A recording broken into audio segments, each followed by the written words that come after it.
yes. I want that. Oh, I need that. Gots to have that. I love my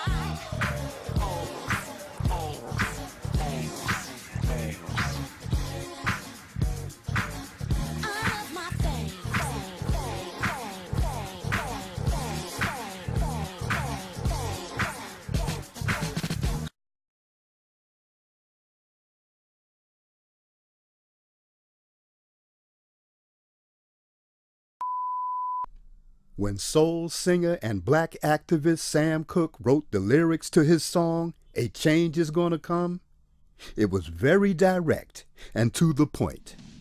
With some changes to it, the song was still digestible. In the year 2019, black folks continue to go through the change rather than direct the change. A community activist named Taalik Ibn'rad has made an appeal similar to what Sam Cooke was asking for. A change. It's said that the meek shall inherit the earth. We ask when. When will the landlords give the meek a free lease? Mr. Ibn'rad is humbly asking for the state of Mississippi. President Trump has already had sit-downs with the wrong representatives of the black community. How about a real discussion with a true grassroots African American? Join and organize Operation Exodus Mississippi today, or become a supporter. Hey, Umar! Not to be popular. It's just I'm inspired by my brother, that Reality Temple's brother, the most powerful voice on the internet, that reality angel snubbing up 7. That's right, brother. I'm calling you out, brother. I'm building you. I'm putting you out there, brother. I'm shouting you out. That's my inspiration. I want to start my own. The brother got on my website today and said we need a Pan-African channel. I totally agree. I was working on starting my own video streaming page where you can just load all your videos up there. No time, no censorship. Because if you notice on my website now, it's limited to 100 megabytes. Due to the servers, due to the carrier, the videos can only be no more than 100 megabytes. I'm tired of YouTube. Too many times they're destroying our pages. They don't want to see this movement grow on YouTube. You see some of my videos and you look at them and they like got 10 views, 20 views. That's not because, and then people will look at that and they'll make them think, oh, he's not getting the views. No, I have so many YouTube pages destroyed that they don't want to see me effectively and successfully build up this momentum and stream of people watching my videos. I'm just as big as the bigger people on YouTube, but you cannot see it because they make it that way by constantly destroying my pages to destroy the momentum that I am building up on YouTube. So it's not going to work on YouTube. You all see how long I've been on YouTube. No one has been more resilient, pushing more harder on YouTube than I have. I must add, Brother Angel Snubbing Up 7, Brother Taalik Ibn'rad. Many of you all have not heard of him, and it's a reason for that you haven't heard of brothers like that who's coming with a profound message. Every day this brother does like an hour dissertation on YouTube, but no one's hearing him. His message is not getting out. Powerful message, more powerful than most messages that are out there. Very real, very radical, very sincere, very diligent, very consistent, and very little hypocrisy in what he speaks. At least he's true and sincere about what he's talking about. He's not doing it for money, selling no projects, selling no products, trying to do lectures. He's actually coming on there, offering some critical thought and critical analysis every day consistently, but most people have not heard of him. Not because he's lazy. I see him. He got thousands of YouTube pages. I see him constantly putting out videos, but you haven't heard of him. That's by design. That's by design of white supremacy. That's because you all want to hear the popular message and not the real and raw message. And YouTube makes sure of that. They make sure that they can constantly stomp out your Messiah. They let the Messiah get further enough just for you to hear who the Messiahs are. And as soon as you hear them, bam, they cut off. Damn, job well done. So we have to create our own sites.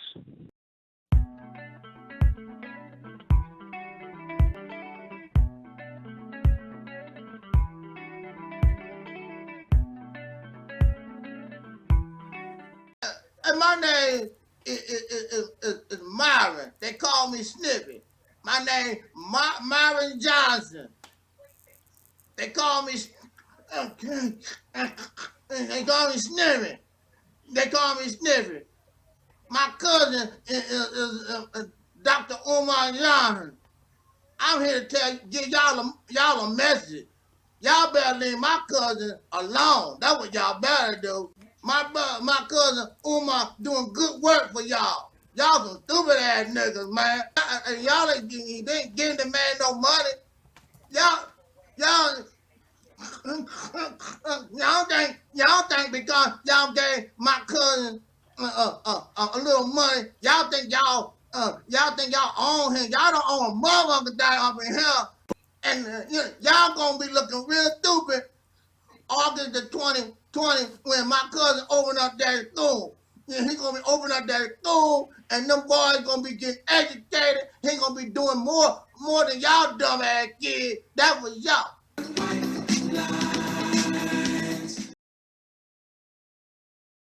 The following program is rated TVMA. Viewer discretion is advised. Free your mind. In 1957, a magazine article was written that spawned an urban myth that Elvis was a racist. People have been trying to debunk it ever since.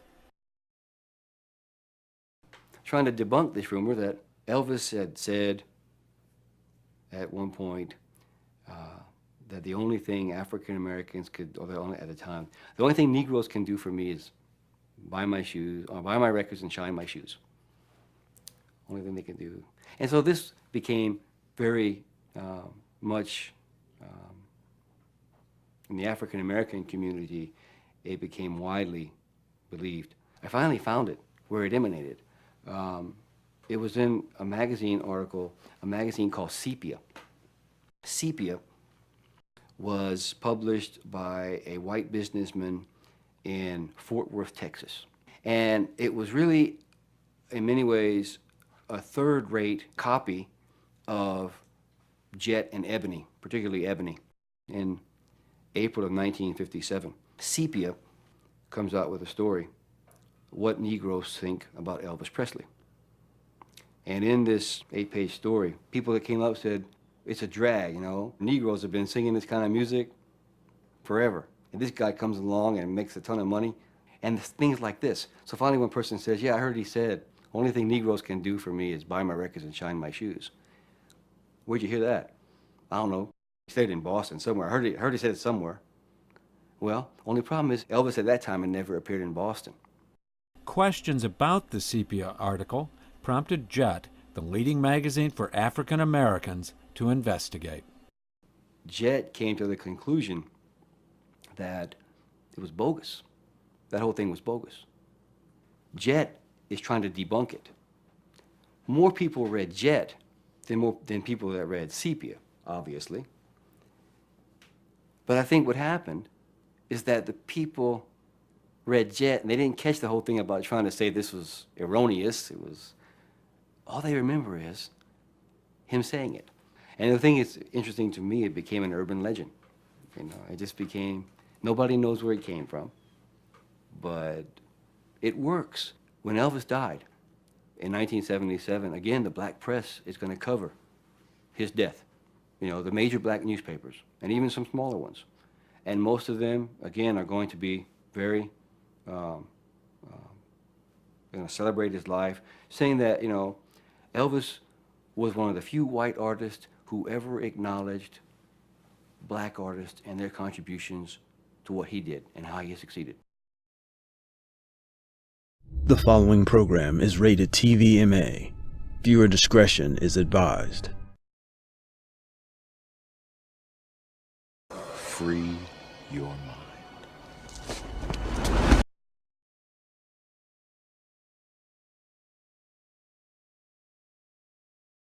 I thought he was a very beautiful, and still is, a very beautiful person, and his memory shall probably forever live on. Well, you ain't nothing but a rabbit. You ain't no friend of mine. no room in this city for the vulgar performances of Elvis Presley. It's shocking. I watched him gyrate his legs and swivel his hips. And our parent-teachers group feels he should not be on television. We've set up a 20-man committee to do away with this vulgar, animalistic, nigger rock and roll bop. Our committee will check with the restaurant owners and the cafes to see what Presley records is on their machines, and then ask them to do away with them. You've learned anything from the criticism leveled at you? No, I haven't. You haven't, huh? Because I don't feel that I'm doing anything wrong. You ain't nothing but a hound dog, crying all the time. Rock and roll has got to go.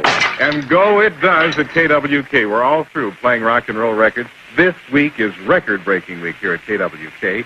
And after this week, no more rock and roll will be played on the air. The obscenity and vulgarity of the rock and roll music is obviously a means by which the white man and his children can be driven to the level with a nigger. It is obviously nigger music. Everybody mostly turned him down. And because first thing, he had Negroes' ways. This is what they didn't really at that time, they didn't want to accept. Mostly by black performers, and he, in essence, because of at that particular time the kind of backwards mental capability that many people had, as judging a person because of the color of their skin, as somewhat still does exist, but back then it was worse. And he actually, because of him being a Caucasian brother, he was able to do away with that whole thing. He's 77-year-old Early Wright, a disc jockey at radio station WROX in Clarksdale for 45 years. Hi there. Pleasant good evening, ladies and gentlemen. How do you do? This is your soul man to be with you until I get through. I want you to stand by, don't have no fear. Following Jay's show, should I play one like this one from out of here? Elvis Presley. Elvis's songs still get good play on Wright's program among the blues, gospel, and jazz recordings that are its staples. It was almost 40 years ago when Elvis drove down to Clarksdale from Memphis with a record and asked him to play it. And I had been playing his record, and I had never seen him before, and I was amazed to see him. When he introduced himself to being Elvis Presley, then I went all to pieces over him. Then he and I started talking. I used to be the manager of a gospel group called the 4-Star Quartet. And I could listen to a man sing a hymn. I could listen to a man sometime talk. I did that. And I could pick him out whether he could fit in my group. And talking to Elvis Presley, I could see a great future in him. It's no accident that Wright recognized Elvis's strong gospel roots. Here at the East Trigg Baptist Church in Memphis, older members of the congregation remember Elvis joining in with the choir while in high school. These were rousing sessions led by the charismatic pastor, the Reverend W. Herbert Brewster. Like most black people in the South, and to whose throat God has pressed down a harp of 1,000 strings, it only needed tuning. Elvis's voice was that type of voice that agreed with the thought of Calvary. He had that kind of bent and inclination and attitude that suggested that God could use him. I gave the music a different approach, a new beat. I knew that it wasn't going to hurt if I said, "Must Jesus bear the cross alone," whether I've said with 1 beat, 2 beat, whether I've said it high or low. And I told them, "Come on in here and put your stuff together." They came in here, and it was a glorious experience, and Elvis was in that group. Elvis came out with a style of his own, and it was very creative. And once he got into it, and you got that feel, Elvis just took off like a late freight. And with Elvis doing this kind of music, gave an injection to black music that no other artist had ever done. It was like an earthquake in my neighborhood. The whole place was shaking when he came on. And I said, how did a person possess that kind of power? That it even comes off the TV and grab me in this ghetto neighborhood. Elvis took my Tutti Frutti, and I was very disgusted. But by him saying it, he really made it bigger and made me bigger. During those days, if it was a white artist doing something, they would just say, they don't like our blacks and we don't like them either. He's nothing but a copycat. But Elvis Presley, when he came on, chicks was screaming and going crazy, and it was just like any other neighborhood. And I said, this guy's got something going, man. Elvis had something that made him sound like he truly meant it, and that's what made a lot of people like myself like him. I think Elvis had lots of soul.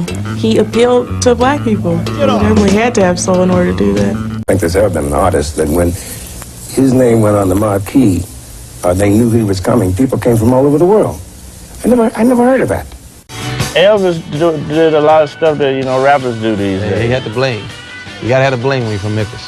He had the bling, you know, he had a Cadillac, you know, he had like a gangster in him. As the snow flies on a cold and gray Chicago morning, a poor little baby child is born in the ghetto. The song also resonates with people who've only met Elvis through his songs. I was talking about the hood, you know, they're talking about where we come from. Paul Beauregard and Jordan Houston are the Oscar-winning rap duo 3 6 Mafia. They grew up just 2 blocks from Graceland in one of Memphis's poorest neighborhoods. I want a CD scratcher. My mom used to always listen to this song when I was young. He talked about, you know, things that she went through. You know, she had like, you know, my mom had a bunch of kids, like 9 kids. You know what I'm saying? That's how you get somebody to listen to your song. You talk about what they know about and what they want to hear. And she know about ghetto, because, you know, she lived in ghetto. In the ghetto. That's it. And his mama cries. But if there's one thing that she don't need, it's another hungry mouth to feed in the ghetto. After we find the part on the record that we want to use, we sample it into the drum machine or the keyboard. That way we can loop it like. My first line says, first I'm broke, so I hang out with the rat and roach. It's still broke, so I'm sleeping on apartment floors. So it's just like the struggle, you know, what's going on in the hood. First I'm broke, so I hang out with the rat and roach. It's still broke, so I'm sleeping on apartment floors. And I was off beat, but it's all good, cause it's on TV. Maybe do some edits, make me look cool, maybe put my name in the credits. Once we have all that ready, you know, we load it into the drum machine and then pay out. So he starts to roam the streets at night, and he learns how to steal and he learns how to fight in the ghetto. Survival is an everyday task. Watching your back for the man wearing the mask. I say you might get stuck if you in the hood looking like you came up. We ride old school whips high off the ground right beside a player hill. It ain't as bad as it seems. We still stay fly looking so clean. First I'm broke, so I hang out with the rat and roach. And still broke, cause I'm sleeping on apartment floors. The junkies get up, kick when they smoke a brick. I never seen a drug dealer ever call it quits. The hood struggle is to make you gotta get the change. See, every day is like a dark cloud full of rain. The feds tapping for what's dangerous when you hood trapping. So don't get lost in the sauce slinging, cold crackling.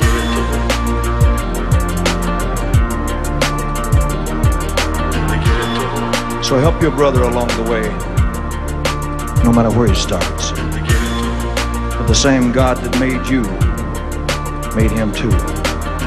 These men with broken hearts.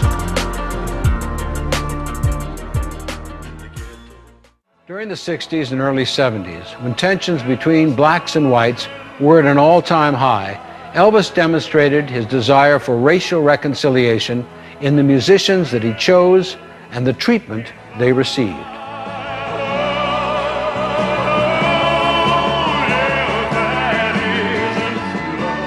When we first decided to take the gig with Elvis, we had no idea that there would be any racial flack regarding it. Our first racial encounter was when we went to Texas.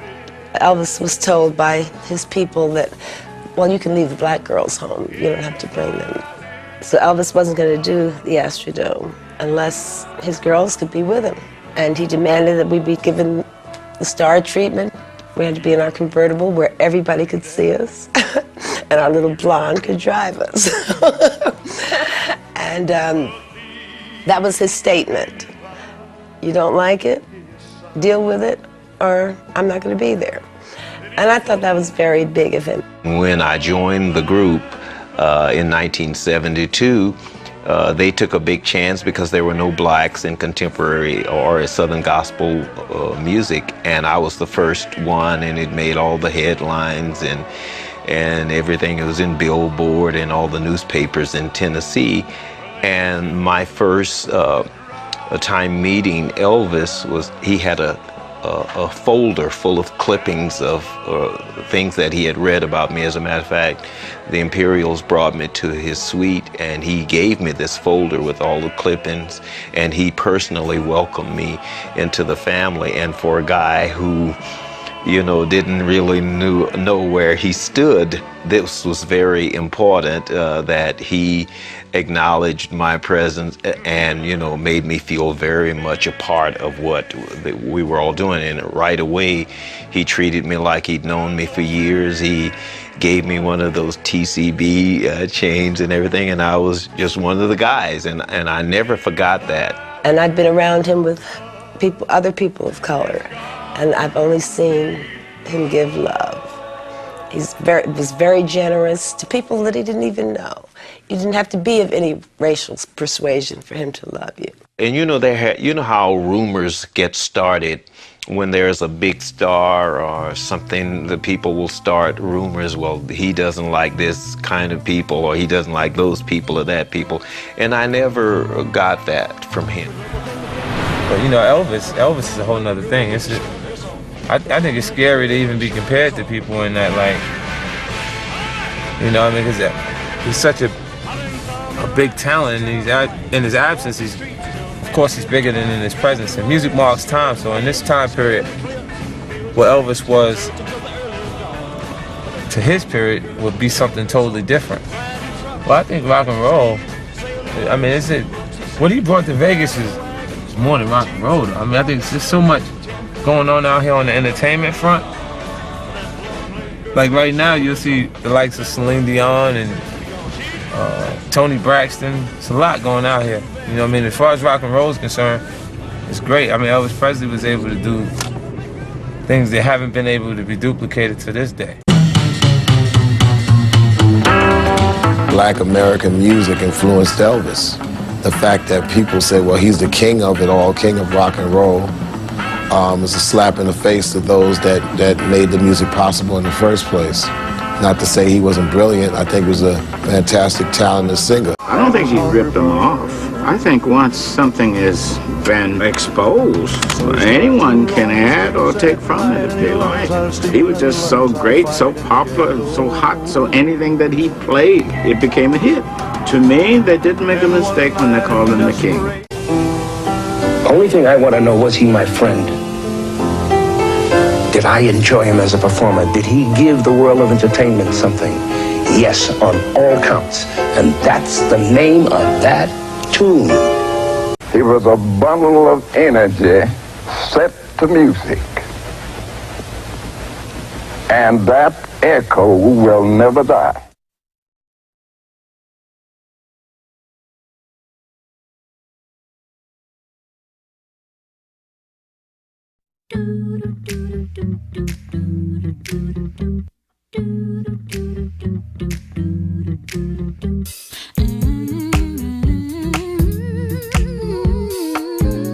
Free your mind.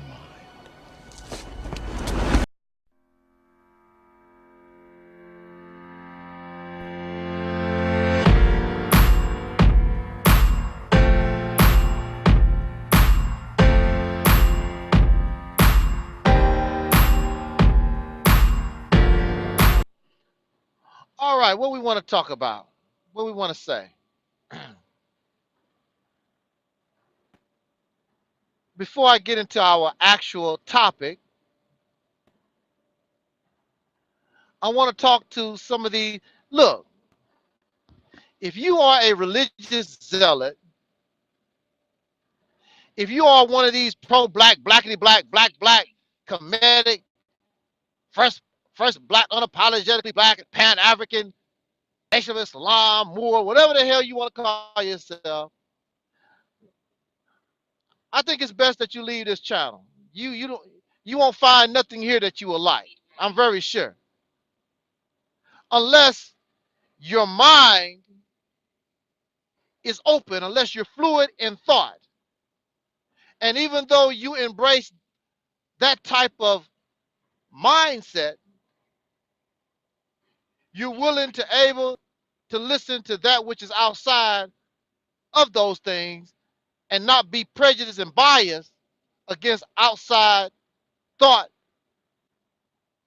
which offers critical thinking, common sense, logic, reason, being able to analyze, much like a forensic detective, because this situation that we're in, it's a crime scene. And you must have that type of mentality that this is a crime scene. It's not about feeling good. Unfortunately, sometimes the ones that we love are the ones guilty of the crime. I know we're loyal to certain people, and we think some people are exempt from being investigated, from scrutiny. That's where you make your mistake. Because a lot of times, those that we love, a lot of children unfortunately find out that their father killed their mother, or their mother killed their father, or their parents killed the grandparents, things of this nature. That's how it is. That's how it is in criminal investigation. We are always, and I consider this a crime scene. I want to tell you a little something about myself. What you are, I was also at one time. Matter of fact, I might have been worse.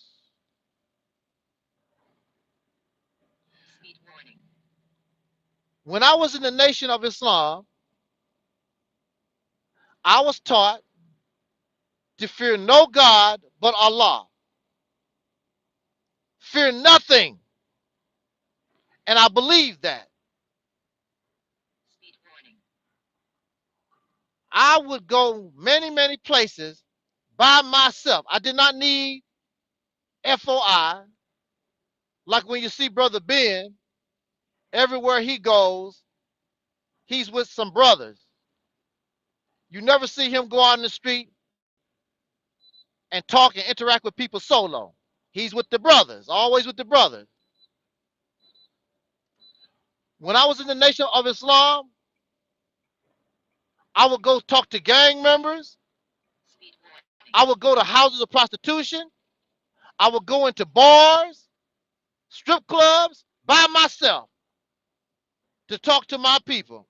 I was not afraid. I would go in Chicago, one of the most violent, they say, housing projects, the Cabrini Green housing projects.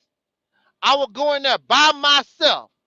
I would walk the streets of Harlem 1, 2 o'clock in the morning to talk to my people by myself.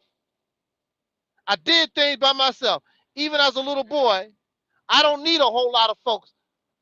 I know how to do things all by myself. I can do it by myself. I don't need your help. But I'd be damned if I do all this work, sacrifice and suffer, and you think you're going to turn around and benefit from my work. Not going to happen. Because I can do the Mississippi campaign by myself. I don't need not one dime from you. I can do it all by myself. The problem is, it's too big of a project. It would take me a lifetime, and my life is almost over. I just don't have the time because I'll do it all by myself. I don't need you.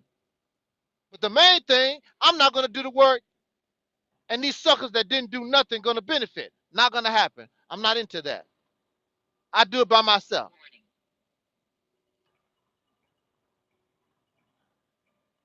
But like I said, I did not fear nothing because I believed. I believed that God would protect me. I believe that. I fear no God but Allah. I don't fear you. And even though I don't acknowledge this God, I still feel that way. Gotta die from something. So what? You don't scare me. So, when I was in the Nation of Islam, I was really ready to go to war with the beast. I'm not talking about talking. I'm talking about actually really ready to do something against our enemies. I never, now unlike these people, the thought of hurting my own, that thought never come into my mind. I never thought about so-and-so talked about Elijah Muhammad. Let's go beat him up. Let's go kill somebody. They talk about the messenger. They talk about Farrakhan. Let's go. I never thought that way. Never did. Now, when it came to the Peckerwood, that's a whole different ball game. And the brothers sort of looked at me crazy because, see, I was really ready to go to war with the enemy. I was 18, 19 years old, and I wrote a threatening letter to President Ronald Reagan because I didn't give a damn. I was ready to go to war with the government, and serious as a heart attack. Not playing with you.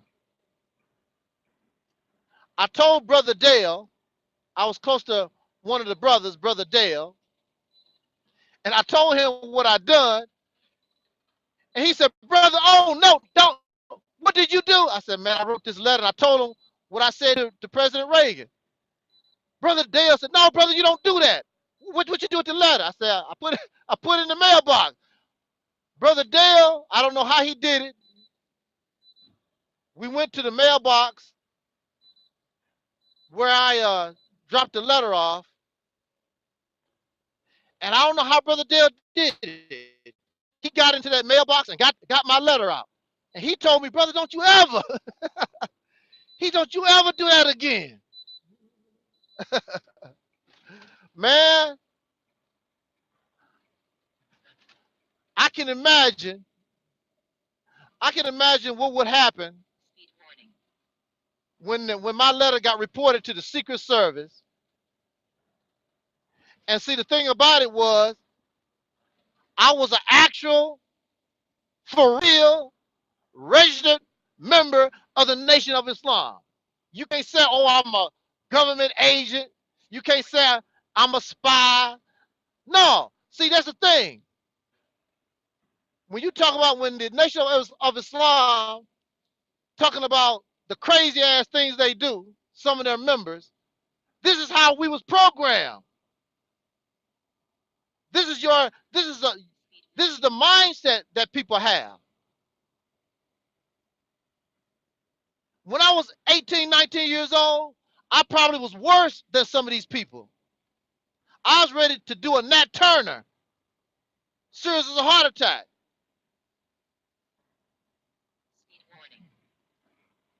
But see, again, I'm ready to fight the enemy. I'm not going to sneak around in the dark and throw fireballs at Malcolm X's house. That's not the kind of Muslim I was.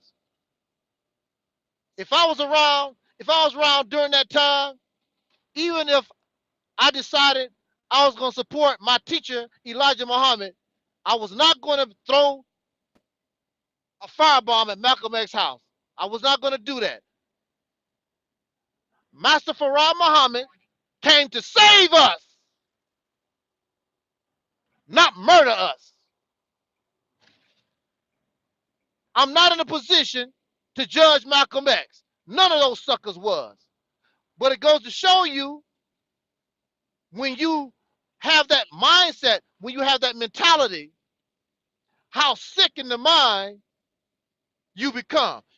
I have religious people that come here and other people who have become sick in the mind because of these pro-black teachings and religious teachings. They come here and actually try to convince me and want to justify pedophilia and murder and other things that people like Elijah Muhammad and some of our other leadership do. Oh, that's part of, you have to understand the culture of other people. First of all, if you're a damn pedophile, it's disgusting, it's nasty. I don't give a damn what culture it comes from. I don't give a damn who done it. You don't get a pass. Where the Africans do this and the Africans do that. First of all, you ain't a damn African. You live in the United States of America. That's your first problem. And I don't give a damn what the Africans do. It's disgusting. And if you notice, it's always exploitation of women and children. The women and the children always get the short end of the stick. It's the men where all this, they have the advantage in all this stuff. A child is a child.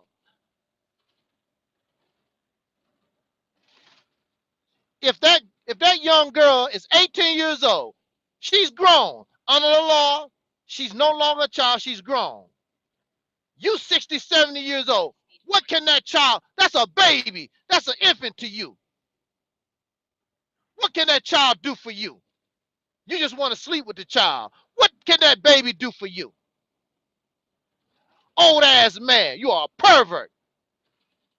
Back in the day, they called it robbing the cradle. Why do they say rob the cradle? Who is in a cradle? Infants, babies. They are the ones in cradles. You robbing the cradle. You should be ashamed of yourself. Their life is just beginning. Yours coming to a damn end, you old pervert. Y'all some sick suckers. You want to try to justify. Somebody gonna tell me, well, an older man, he has wisdom. What kind of wisdom do he have? Want to mess with a child? He 30 years older than this baby, this child. What kind of wisdom is that? If you had wisdom, you would take young men her age and you would teach them how to be a real man. That's what you would do. You damn perverts, disgusting pieces of trash. Don't come to my channel trying to justify wicked, nasty behavior. It's disgusting. I don't give a damn who do it. They talk about the Africans do this. Africans drink blood. Africans was into human sacrifice. Africans practice slavery. You want to copy everything somebody do. These people do a whole lot of stuff. They eat termites. They eat spiders. Since you want to do everything they do, you want to justify, no, what it is, you just want to justify your own nasty, perverted behavior. You damn sick ass rats. Get off my page with that nonsense. Go away. Those who come and listen here, we're not going for that madness, that insanity. Which brings us to my subject. If you pro-black and all that garbage, I already know what you think about the subject. Take your merry ass on, and you're not gonna convince nobody nothing. racist wannabes. They ain't nothing cracker. You think if they built a nation,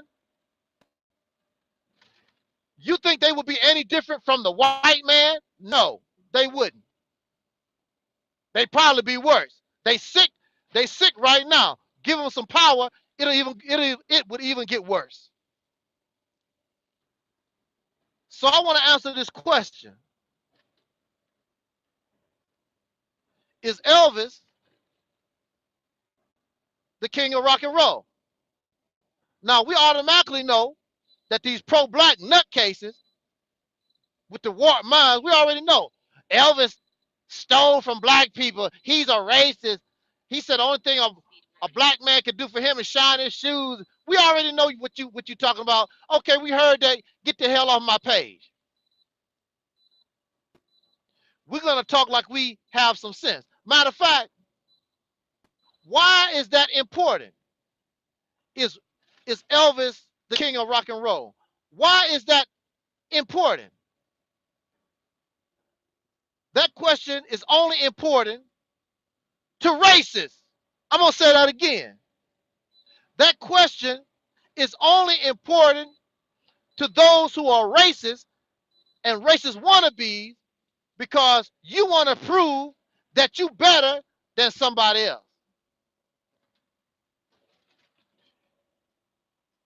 You want Elvis to be the king of rock and roll, not because of his talent, not because people enjoy his music, but you want Elvis to be the king of rock and roll simply because he's a white man. Look how great we are. And you don't want Elvis to be called the king of rock and roll simply because he was influenced by black people and copied black people and did the rock and roll thing better than them. So Elvis is a thief. He's a copycat. And simply because he's white, you don't want to give him credit for his time. Well, see, look. Then these people turn around, talk about they represent freedom, justice, and equality. They represent that which is fair. You're a bunch of fake-ass liars. This is the reality of things. The reason why we feel the way we do about Caucasian people, I understand. Because of the history, because of the wicked things, the unjust things that we feel. But does that mean that we turn around and be like them? It's just like when many people were molested as a child, they turn around and they become child molesters. And they molest children. And they know it's wrong. They know it's wrong. But that's their excuse. Well, somebody did it to me, molest me as a child. So I'm going to turn around and I'm going to molest people too. That's my excuse. Because I was molested. So here you are. Because some racists done us evil and wicked for hundreds of years.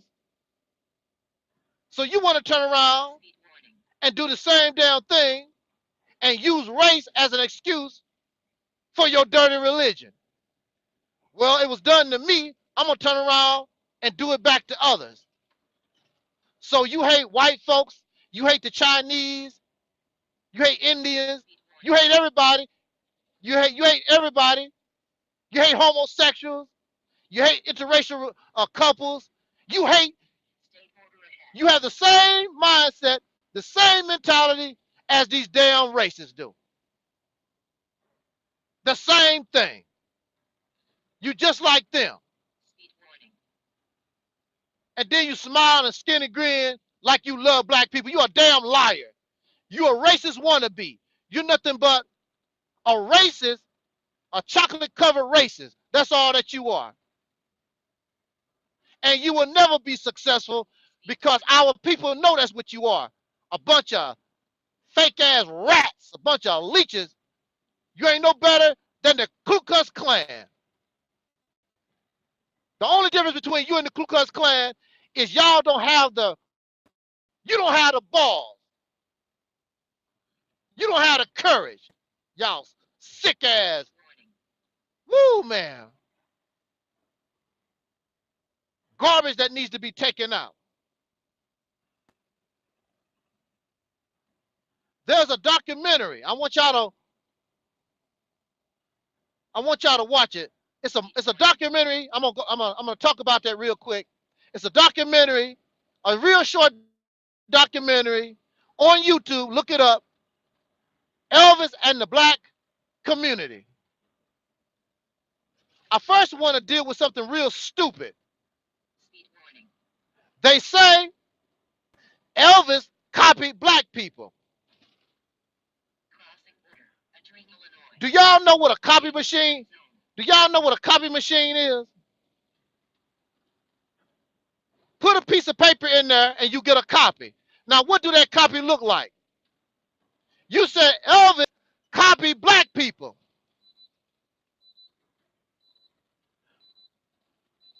Do you know what a copy is?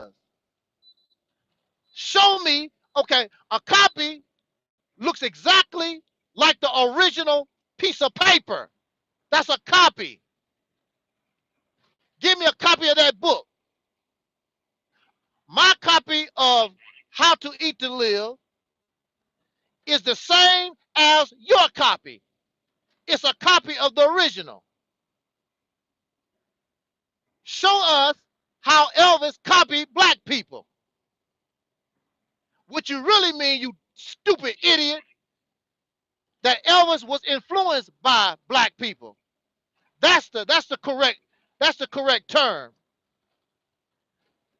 Elvis was considered poor white trash. Elvis' family was so poor that they were not even wanted among the poor white trash. They end up living on the black side of town with the black people, with soul brothers and sisters. Elvis went to church with black people. Elvis was hanging at the liquor store, listening to the brothers and sisters play the piano and the guitar. He was surrounded. The only thing he knew was what we call black culture. In essence, when you look at Elvis Presley, what was happening, Elvis had white skin, he was a Caucasian, but he basically was becoming like one of us. That's what Elvis was. And there are a lot of Caucasian people right now. They was raised around black people all their lives. They would die with us. That's why Elvis became what he did.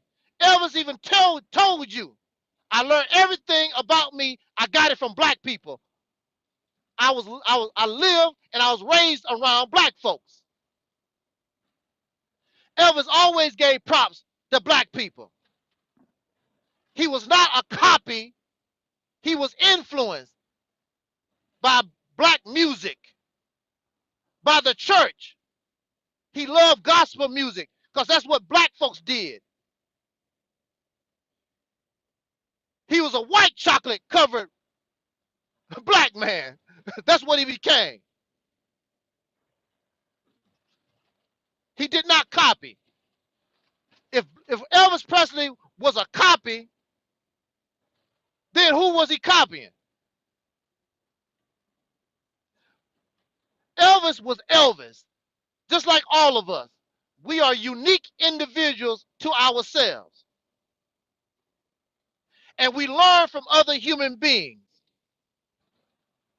the bad and the good. All of us are influenced by other human beings, no matter what their race is. Now, as much as I talk about Minister Louis Farrakhan, I've been around. I was around Louis Farrakhan for a very, very long time. And if you really look at me, notice how I talk, some of my mannerisms, you will see that that man influenced me. You will see it. And I give Minister Farrakhan credit. Minister Farrakhan is an excellent orator, very articulate, very charismatic. Why wouldn't I be attracted and influenced by Louis Farrakhan? Now him as a person, that's another thing. So that's the same way it was with Elvis Presley. He did not copy black people. He was greatly influenced by black folks. And he was Elvis Presley. And he took the music and put his spin. Look, y'all so stupid. It's the same thing that black people did with basketball. We took basketball and put our spin on it, start dunking the ball, doing tricks, all kinds of stuff. But you never say, oh, we copying white folks. We copying white folks when we play baseball. We don't never say that we copying people when we doing something they already was doing and we improve, we put our own spin on it. We don't never say the same thing about ourselves. But when somebody else takes something from us, oh, they copying us because we better, we great. Let me tell y'all something. You really ain't as great as you think that you are. We the greatest dancers. Yeah, black folks, we can dance. Some of y'all can't dance a lick. Now call me a liar. There are Caucasian people and other people that can dance way better than many of y'all. Then this is what they say. Oh, they practice. They don't have natural soul and rhythm. Maybe so. They still can outdance your ass. And guess what? You can practice all the rest of your life and you still can't dance. Explain that to me. Explain that one to me. I'll be waiting. We wrapped up in racism. We copying their mindset. Who gives a look? Who gives a damn? Who created a spoon and a fork? Only thing I know is I use it. It's whoever created, I appreciate it, and I use it. But see, when you have that racist mentality, everything in life applies to racism. Everything about your life is based on race. You become sick just like them. And you don't want to get it. So Elvis developed his own style from the pioneers of rock and roll. Little Richard, Chuck Berry, all those guys was pioneers. But Elvis took rock and roll to a whole new level. And unfortunately,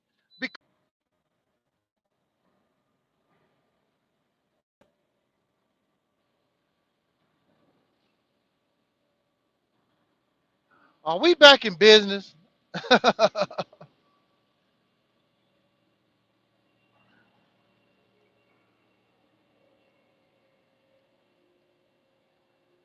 Are we back in business? I'm trying to figure this out. Wait a second. I might have to make a part 2 here.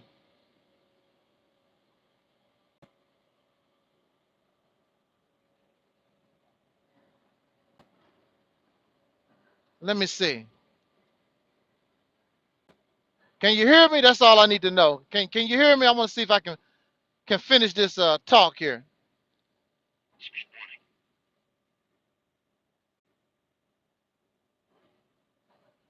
All right. I guess I'm back in business. I'm not sure. It looks like I am. Let me finish this talk real quick before we conk out again.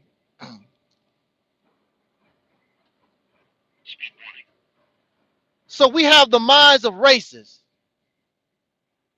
and we don't want to give people credit for what they do, which makes you no better than the Peckerwood, these racists.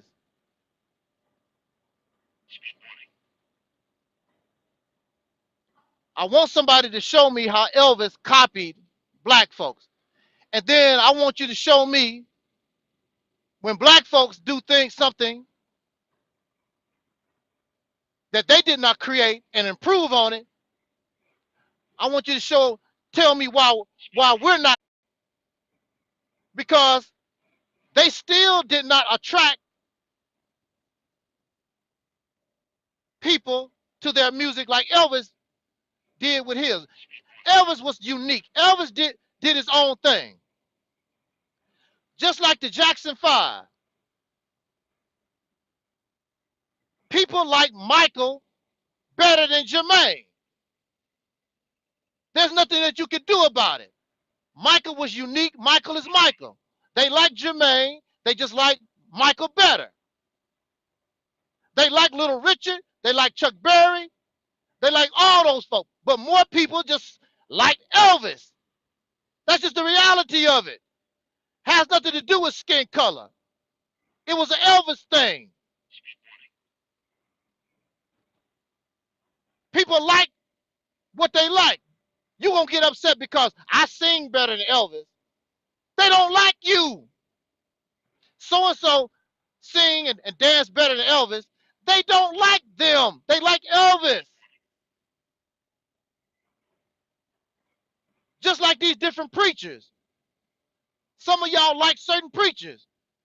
The gospel of Jesus Christ is the gospel of Jesus Christ. But this preacher you like to hear, and you are attracted to the word more than another one. That's life. And you might even love your parents. We know you might love your parents. You love your mother and father. But many times you like your mother better or you like your daddy better. That's life. You idiots. You racist.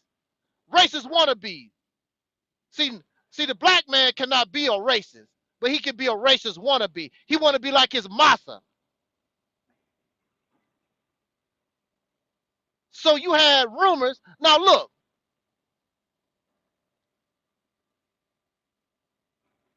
Because Elvis was a Caucasian man, remember he was poor white trash.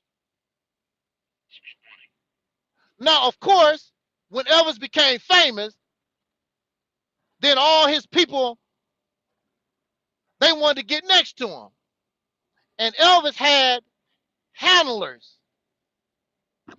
And of course, they're not going to let Elvis they don't want Elvis to socialize and be with black folks what he was used to. They're going to ostracize him. That's what they done. There's no evidence to suggest that Elvis had a hatred for black folks. Nobody could say that Elvis called them a nigger. Oh, the only thing you could do for me is shine my shoes. That's what somebody said. There's no evidence. There's no evidence. There's no witness to show that Elvis told or said that to anybody. There's no evidence at all. Elvis hired black background singers. His people was against it. Elvis hired black background singers. Elvis just cooked up his food for him. She was black.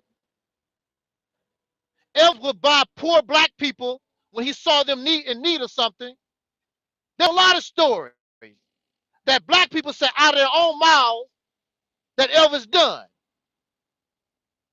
But see, because you're a racist, and that's a high title, the king of rock and roll, you don't want to give this man his credit. And you want to put all Caucasian people, because you are down racist, in the same category. There was a man named John Brown, and I'm pretty sure many of you know about John Brown. John Brown died trying to help the slaves out of their situation. Took over a federal armory, tried to arm all the slaves to cause a revolution against slavery. And they told John Brown when he got caught, if you plead insanity, we won't take your life. Because, you know, just said that you was crazy to help them damn slaves. And he said, I refuse. Now, there are those, simply because he's a Caucasian man, the hell with John Brown. Now, mind you, these suckers ain't done nothing close to what John Brown done. None of them. Black power, African supremacy, black supremacy, none of them have done nothing close to what John Brown. At the same time, they talk about Harriet Tubman. Harriet Tubman was a friend of John Brown. I'm going to say that again. Harriet Tubman praised and called John Brown a friend. You idiots.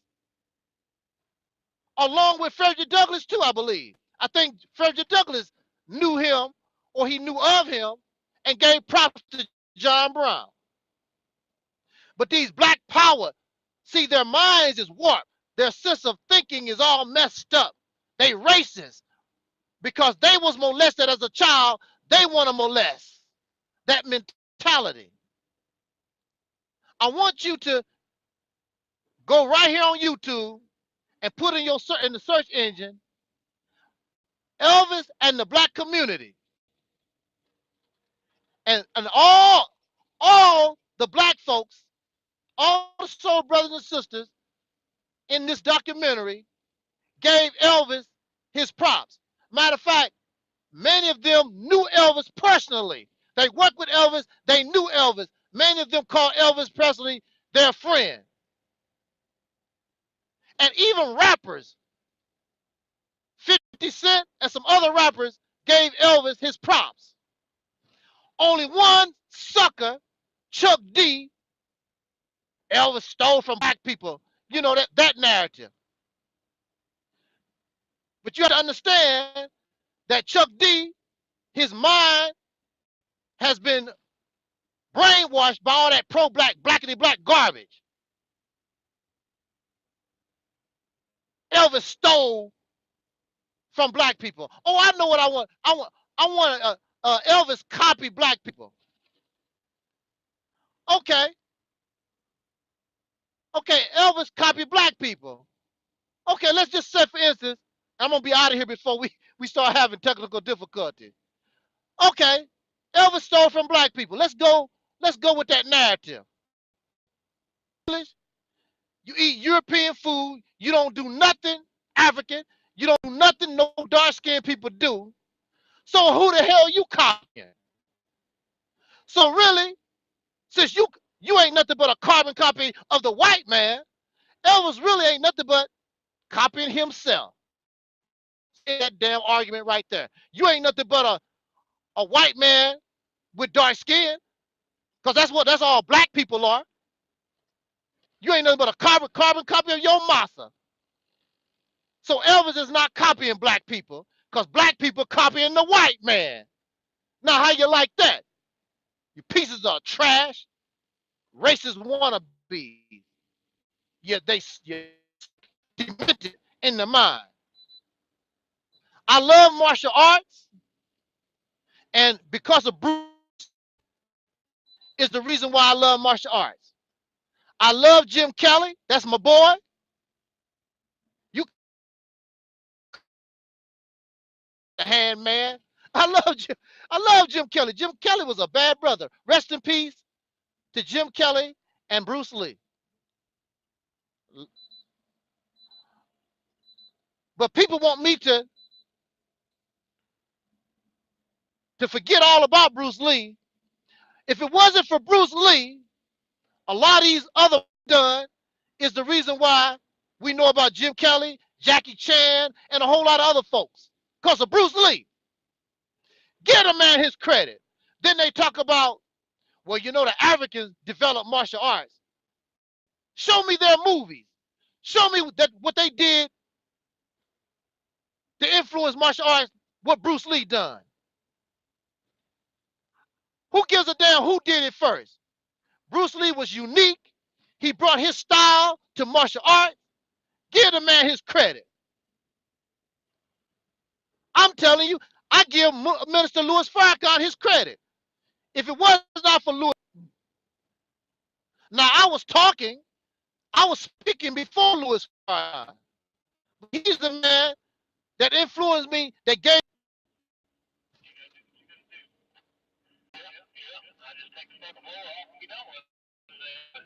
We need to get out of this sick mentality. These pro-black teachings, this religion and spirituality have messed our minds up. We don't even think properly. We don't see clearly at all. We messed up in the mind. We become sick as the people that complain about.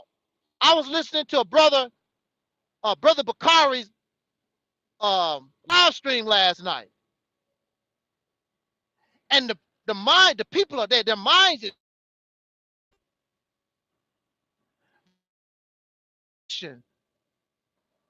unjustified hatred and just hate for somebody, and they never done nothing to me.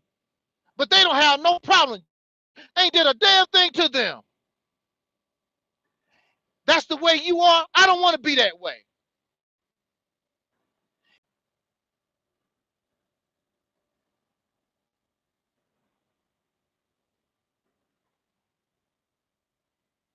I don't hate people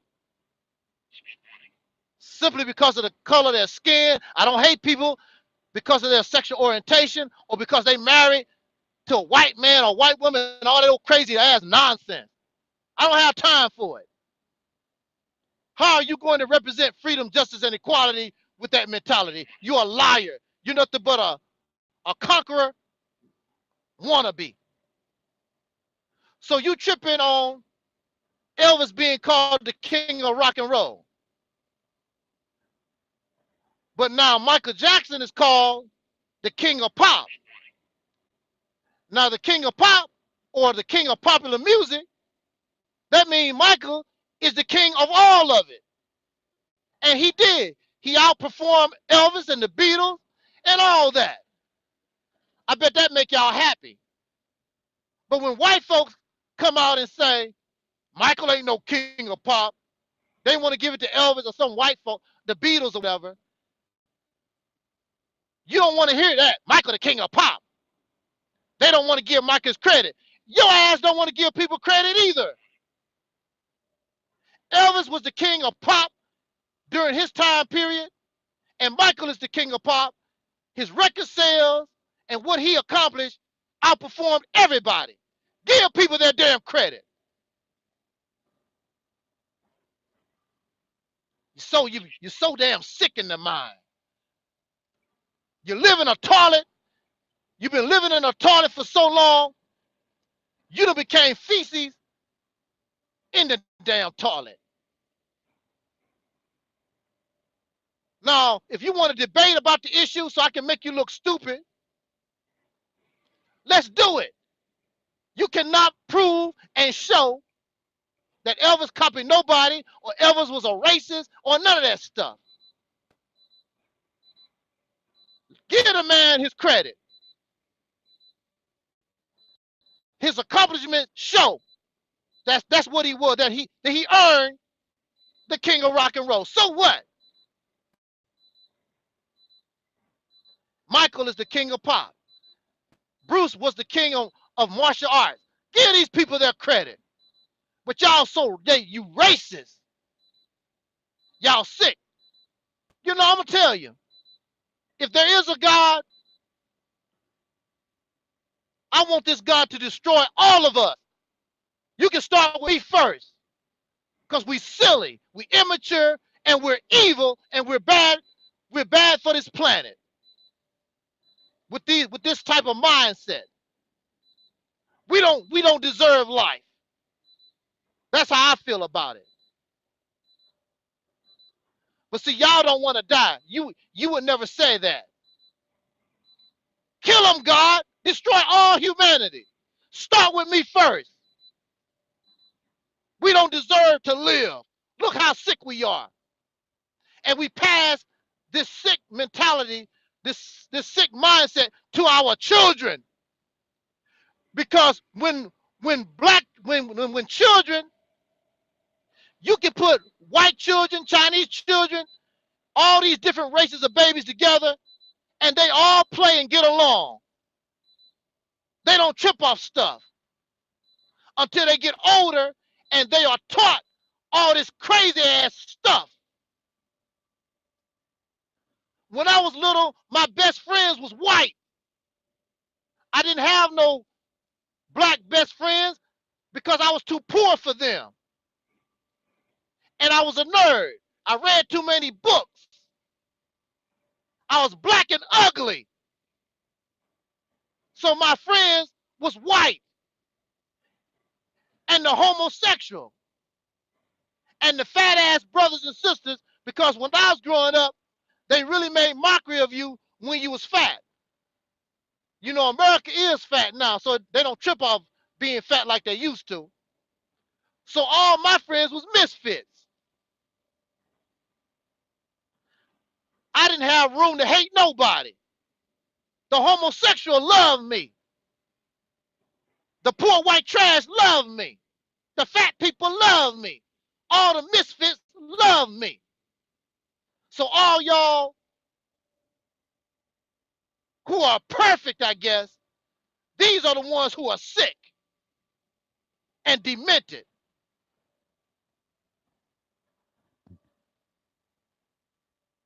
In order to change the world, in order to make this world a better place, we got to come out of this sickness that we find ourselves in. Hating people for no reason. Tearing stuff up. You think gold and silver and diamonds is more important than human life. Exploiting women and children. Grown ass men getting little girls pregnant, and you want to justify it. And you don't think that you sick. Women in society have to prostitute themselves. You're supposed to be a man. And how you gonna allow your mother, these women, to prostitute themselves? To dance on a damn pole. And then you want to turn around and talk about you righteous. You represent righteous and good. Y'all are evil demons. Black devils and white devils and Chinese devils, devils. Because ain't nothing good about you. Everywhere you go on this planet, it's evil, it's destruction. Everywhere you go on this planet, it's because of men. Men are the cause of it. Because men should not be ruling nothing. Men have a sick mentality, as you can see. If you don't like the world, blame men. Men are the ones in rulership. Men control the religion. Men control the spirituality. Men control everything. So if you don't like the world, blame men. And they are sick. They are demented. The reason why nothing changes is because, like Dr. King said, good people do nothing. And so, if good people do nothing, that means even if you call yourself good, you become an accessory to the crime. You good for nothing. Well, I don't do that. I'm not racist, but you won't stand up against racism. You won't stand up against all the evil. You make excuses for people when they do dirt. You good for nothing. And that's why evil exists. Because good people do nothing. You know that these people are wrong and you won't do nothing. You won't open up your mouth. You won't do nothing to protect the women and the children. All over the world, the women and the children are victims of these bastards, these corrupt ass men. And we want to sit around here and come to my page and try to justify it, talk about it's part of the culture. Who the one created the damn culture? Who the one created the religion that justify all this stuff? These sick ass men.